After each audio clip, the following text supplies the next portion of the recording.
জি হুজুর, বলেন আপনার আগামী সফর, আগামী ট্যুর সম্পর্কে কিছু বলেন। আসসালামু আলাইকুম ওয়া রাহমাতুল্লাহি ওয়া বারাকাতুহু। বসুন্ধরা হজ কাফেলার সম্মানিত হাজী সাহেবগণ, আপনাদের সবার উমরাকে আল্লাহ তাআলা কবুল করুন। এ পর্যন্ত আমাদের মাধ্যমে যারা হজ উমরা করেছেন সকলের হজকে আল্লাহ তাআলা কবুল করেন। ভবিষ্যতে যারা হজ উমরা করবেন সকলের হজকে আল্লাহ তাআলা কবুল করেন।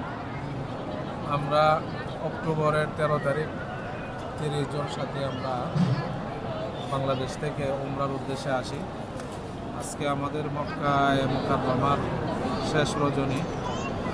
আমরা কাবা শরীফের তওয়াফ করে দোয়া শেষ করলাম। আগামীকালকে ইনশাআল্লাহ মদিনা মুনাওয়ারায় যাব।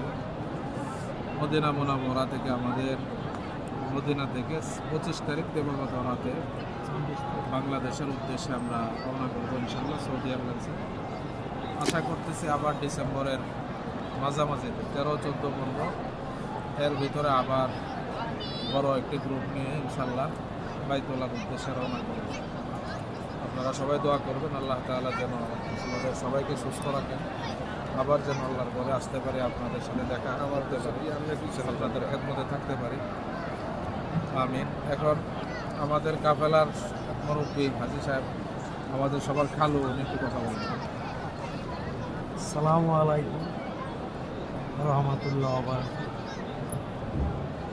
আমরা রুহাল সাহেবের সাথে বারবার আল্লাহ আনছে, এজন্য সব দিক থেকে আমরা সব সহযোগিতা পেয়েছি এবং ওনাকেও দোয়া করি যিনি আরও ছিলেন অনেক দিন বেঁচে থাকে, যাতে ওনার সাথে আবারও আসতে পারি এই আশা করি আমার বক্তব্য শেষ করছি।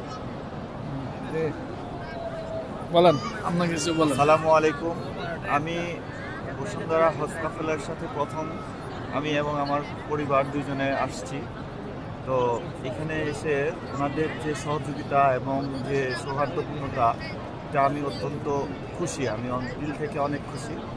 আমি সবাইকে জানাবো, যারা পুরাতন তারা তো আসবেনই, যারা নতুন তারা আমার মতো আসবেন ইনশাআল্লাহ, আপনারাও মনে তৃপ্তি পাবেন। আসসালামু আলাইকুম।